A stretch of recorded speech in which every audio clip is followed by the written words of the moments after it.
We've got a funny Fed president and more intrigue with Bitcoin. You're in the right place, folks, because this is where the money is. Welcome to the show. It is Monday. I'm Matt Koppenheffer. This is David Hanson. We've got a great show today, David. But before we start, the Lego movie. Who knew? Have you seen this yet? Not yet. Have you? Are you going to see it? Redbox. It's a Redbox for me. Are you not a Netflix subscriber? Is it on Netflix? Will be. You will be able to order it through Netflix. True. It'll be on Redbox first before Netflix, though. And you're willing to pay that dollar, that whole dollar. I'll get a promo code. Get it for free. Isn't Blu-ray even more expensive? Blu-ray? At Redbox? I don't get Blu-ray. You don't have a Bluray? Not as rich as you. I can have a Blu-ray player. What is this, the 1990s? I don't have All right, let's VHS. hit the first headline here. Oh, that's horrible. This is from the New York Times. As crisis loomed, Yellen made wry and forceful calls for action. David, this is referring to the fact that last week the Federal Reserve released transcripts, not to be confused with minutes, transcripts from the meetings of the Federal Reserve in 2008. From the NSA. Directly from the NSA. Tapping the phones. Spying in on the... Did you spend your weekend, let's start with that, did you spend your weekend reading these transcripts? I did not. You did not. I read some headlines, but it sounds like you did. I read some of them. I read a little bit. Look, here's an interesting question here is, looking back, is it possible to avoid bias when it comes to Janet Yellen? Because now we know she's the chairwoman of the Federal Reserve, and when you look back at what she was saying, and most of the coverage that I've seen says that she comes out as particularly prescient, not exact. I mean, her estimates for unemployment, for example, in early 2008 were way off the mark, as were everybody else's. But she was seeing a recession before it seemed a lot of the other Fed presidents were seeing it. But is it possible to look back without some sort of bias? I don't think so. Not just Yellen. The whole process. It's impossible to look at this without bias. Yeah, that's actually better. I saw one opening sentence or one headline of an article that called the Fed ignorant. Because it's so easy to look back and see what happened and what they're saying in January of 2008. Oh, they didn't call it. Right. They didn't call the catastrophe that was going to happen in the financial markets. Well, it's easy to say that now that we know it happened. So the whole thing, it's interesting to read knowing what happened, but I don't blame them for not seeing this exactly. And even though Yellen did she was up there saying, hey guys, this could get really bad. The stage is set here for this to get really bad. She said it was in January. She was saying that we were probably already in a recession. Right. So not many other people were saying that. No. And she was right about this one. I'm not going to give her too much credit. Just because she was right about this doesn't mean she's going to be right about every crisis. It was a coin flip, right? It could have been a coin flip. Exactly. The people who were saying it's not a big deal, a couple of things change a little bit differently.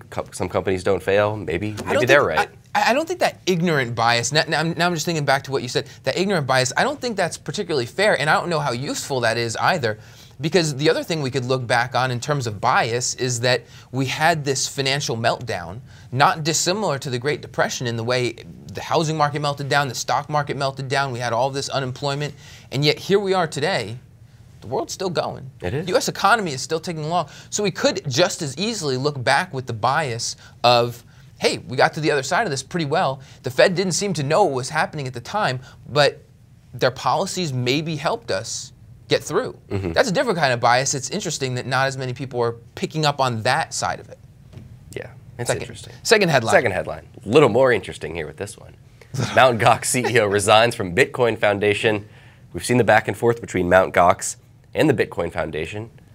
MountGox said, hey, this isn't our problem, this is a Bitcoin problem.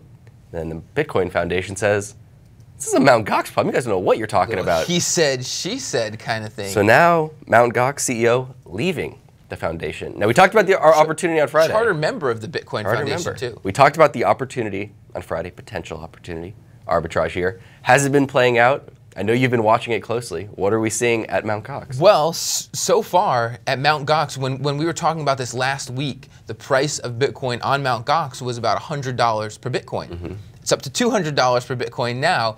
You doubled your money. It's a two-bagger. In just a few days. Over at Coinbase, the price is, I think, a little over $570. I mean, this is, I'm saying this mostly with tongue in cheek, but I mean, there is an opportunity here. If MountGox figures out their problems and you can start transferring Bitcoin outside of the MountGox universe again, that's a legitimate arbitrage right there, because you can buy the Bitcoin not as cheap as you could late last week, but still less than half the price of. I don't know that it's nearly as attractive though. Okay. Now that you've got $200 per Bitcoin versus 570, the spread is narrowing. It is. You're killing me. You're killing me. One other interesting thing about MountGox.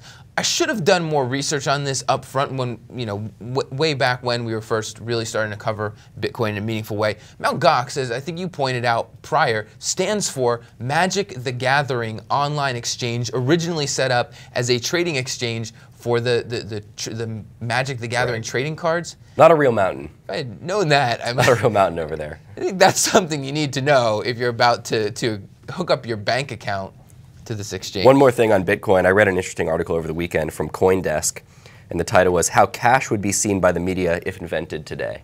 And it was kind of a satire.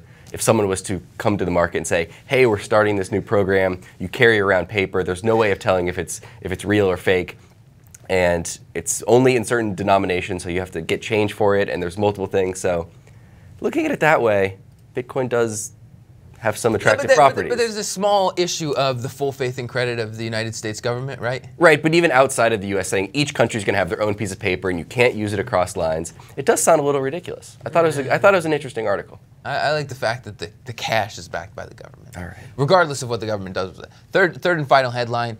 We're going over to the Wall Street Journal. HSBC full-year results fall short of expectations.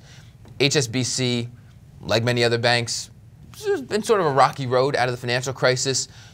Better results this year, just over 9% total return on equity. Not great, but not terrible, but missed analyst expectations.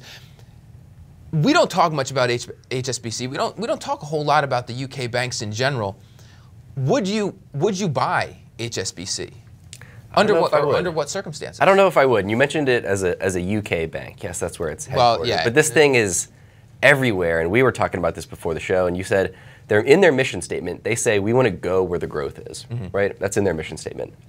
That doesn't make me feel great. They're basically saying we want to chase growth to wherever it is.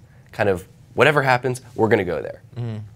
I don't love that strategy. Yes, they can maybe manage the risk in the individual areas, but I don't know. This isn't a business model that gets me excited. How does this stack up to Citigroup? Well, that's what I was about to ask. Citigroup or HSBC, because we're talking about two very similar businesses from the perspective that, like you just pointed out, HSBC we can think of as a UK-based bank. But when it breaks down its operations, it's really, there's a group of European operations, and that's like a quarter. I think it's somewhere in a quarter of HSBC's total revenue. And then all of the rest of it is coming from everywhere else. Hong Kong, huge exposure to Hong Kong, huge exposure to the rest of China, exposure to North America, not as much as Asia, and then Latin America as well. So you're literally talking about a global bank, which is very similar to Citigroup. Right. In terms of HSBC versus Citigroup, I think there's somewhat of a question of the devil you know versus the devil you don't, or just another way to put it would be familiarity. Right. We're obviously a lot more familiar, we're a lot more exposed in terms of cognitive biases, mere exposure effect. We see Citigroup all the time. We do see HSBC a decent amount, but not as much as Citigroup.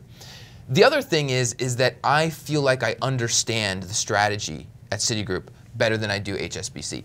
I feel like Citigroup has a more cogent story behind it. I don't know how much you want to take away from that, but in terms of how it's approaching, not just that it's in emerging markets, but how it's approaching emerging markets, thinking about the urbanization part of it, thinking about the digitization part of it.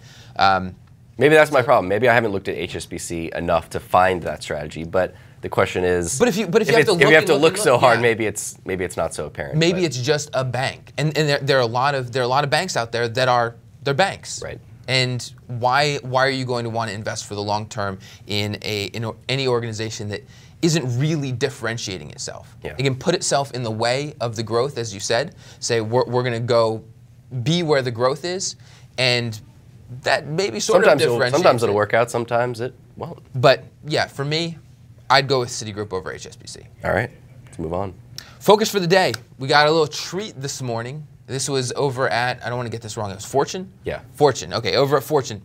Warren Buffett took the unusual move of doing an early publish of the narrative portion of the Berkshire Hathaway annual letter. Which is due out, I think, next week, right? Beginning of March. I would guess it's due pretty darn soon. Yeah. They don't tell you. I think last year was March 1st, so okay. We'll put it at that. Relatively soon, we'll get the entire shareholder letter, which of course will be worth a read. But in the meantime, we get the whole narrative portion of this. And it was an interesting read, as it always is. I think one of my big takeaways from it was he's talking, once again, as he always does, about holding for the long term. It was framed around these two real estate investments that Buffett made, and the idea that he didn't do any crazy amount of research or big presentation, big PowerPoint presentation to figure out the opportunity. He looked at it very simply in terms of, well, I think I can get a reasonable return from these real estate properties. One was a farm, the other was I think like a retail property, a retail near property NYU. So he said, I think I get a reasonable return over time from the productivity of the farm. So thinking about the land as a business, because one's a farm, the other's a retail, leases to retail, and then just holding it over time and not worrying about how much he could resell that property for, and being more concerned with the fundamentals. Yeah, I mean, and he drew it back to common stocks. I mean, you could say, well, that's real estate. You can get lease income off that. It's a productive asset. Well, if you're buying a business, you're buying it for its future earnings as well. So he's saying you have to be able to look out and find what is the earnings potential for this asset, whether it's a stock, a bond, whatever. You have to be able to find the true value of the earnings in the future there. Yeah, that was the big takeaway for me as well. But I was also surprised how little he talked about the market potentially being too pricey today. I didn't get that feeling. I don't know if you did. I didn't get the feeling that he thought everything was a great buy today. But he didn't say anything about people being overly optimistic today. The stock market doesn't have a lot of room to run.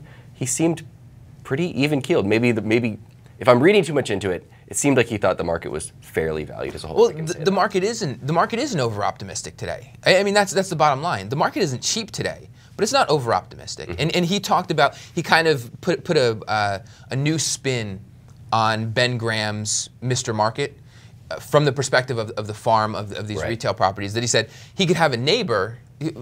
I guess he said one of the advantages of the real estate investments was that, unlike the stock market, you don't have this ticker running all the time telling you what the current price is, what the last transaction was. He said it would be as if there was a neighbor at the farm every day standing there yelling at you. yelling what price he would buy Buffett's farm for, or what price he would sell him the farm that he owned. And Buffett basically said, if the farmer next door offered to sell his farm for a very cheap price, he'd buy it. And if he offered a ridiculously high price for the farm that Buffett owned, he might consider selling it, or he said he might not. But I think when you take that and you apply it to the stock market, it's really not about, Buffett's not about saying, well, we're at the upper end of historical valuation levels. That's not really his thing. Or we're kind of approaching the lower. What he looks for are fair prices, first of all. Well, actually, no. He looks for great businesses, first of all. And then he looks for fair prices on those businesses. And then he's looking for historical aberrations on the downside when everything gets cheap. And then past all of that, when everything gets crazy expensive.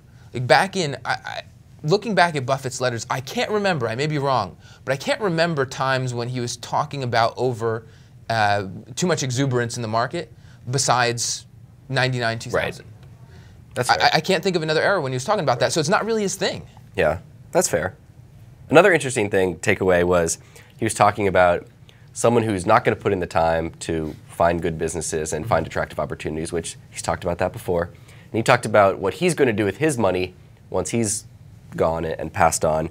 Talked about the shares going to charitable organizations, but also what's going to happen to the cash that he has when he passes away. He said the instructions to the trustee is to put 10% in bonds, 90% in low-cost S&P index fund. I thought that was very interesting.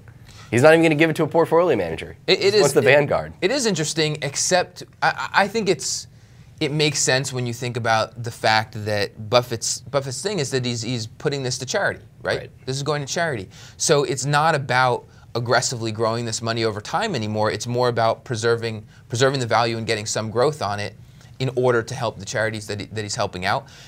Because you could go that direction and say, oh, well, Buffett doesn't trust anybody else. He doesn't think stock picking is a good idea. But then look at Berkshire Hathaway itself. He's hired Todd Combs and Ted Wexler to come in there and basically pick stocks and do what he's doing. And he's giving them freedom. I mean, if we look at the extent to which DaVita has grown within the Berkshire Hathaway portfolio, and it's Dish Network, right? Dish Network is the other big. That's another position that I'm pretty sure has come in through Wexler and Combs. He's given them autonomy to invest that portfolio, and they've taken some big, bold positions already. Right. So I wouldn't read too much into this to say, oh, well, Buffett doesn't think stock picking is okay. That's fair. If anyone's looking for the article, the way I found it was he tweeted it. He's a seldom tweeter, but he tweeted out this article today. So go to @WarrenBuffett and you can find this letter. I bet that's got a few retweets today. I bet it does. All right, moving on to the mailbag. We have an email address. It's WTMI@fool.com. We love getting email. Please send us an email. We factually love email. This email from today, this comes from Anthony. Anthony writes, do you think you can clarify what exactly companies are referring to when they speak about their level 1, level 2, and level 3 assets?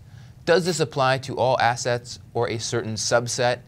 And how would you go about categorizing an asset as level 1, 2, or 3? David, I think you said you wanted to one-up me and show me how much you know about level 1, 2, and 3 assets. It's very exciting. It's exciting stuff. So you'll see this in bank annual reports or 10Qs, 10Ks.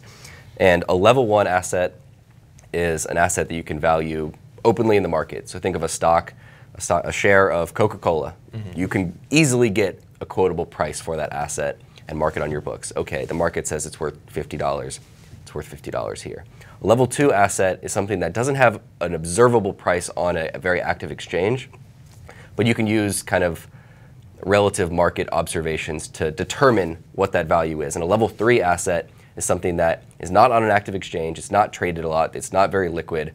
Think of a CDO squared. It's not going to transfer hands a lot.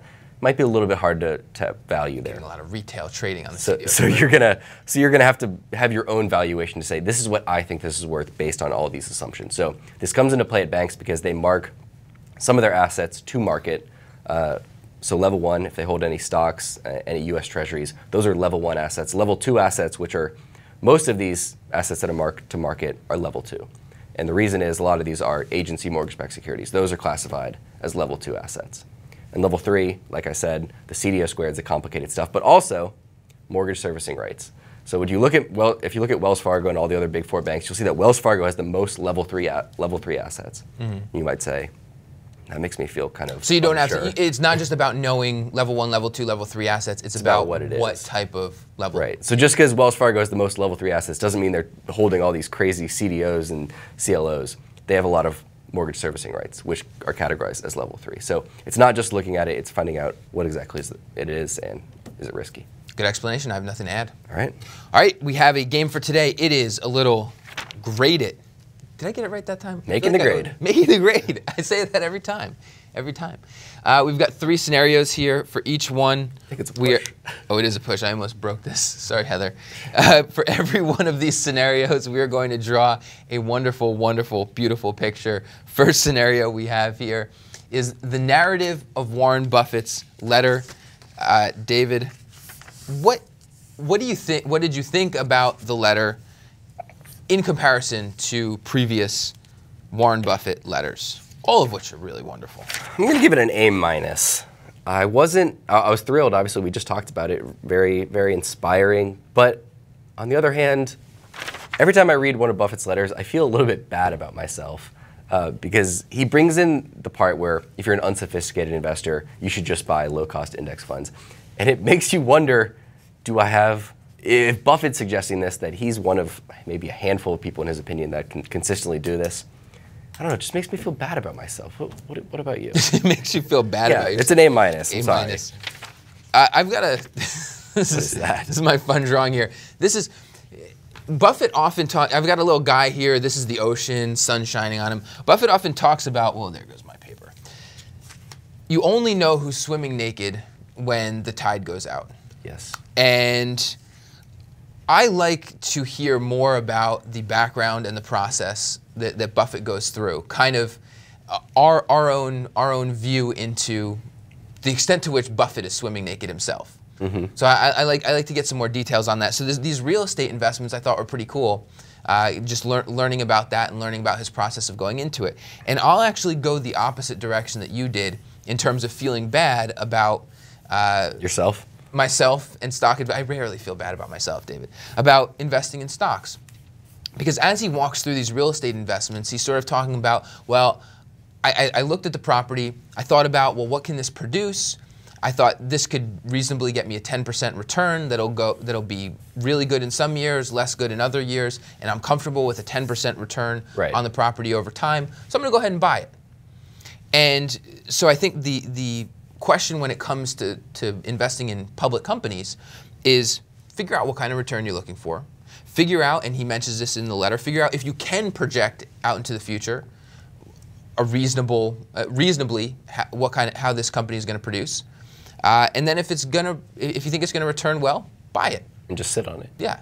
The difference is, I think, is when somebody can't or won't take the time to figure out, can I project this out into the future, and here's what the future holds. All right. You made me feel better about myself. I'm glad. That's what I was hoping. Second scenario.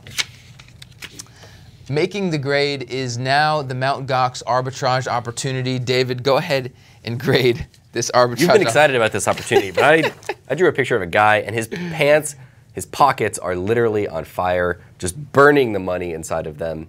It's an interesting story. I am not putting my money on the MountGox arbitrage opportunity. I bet you are, though. What do you say? He's still working on it. This is so horrible. This is so bad.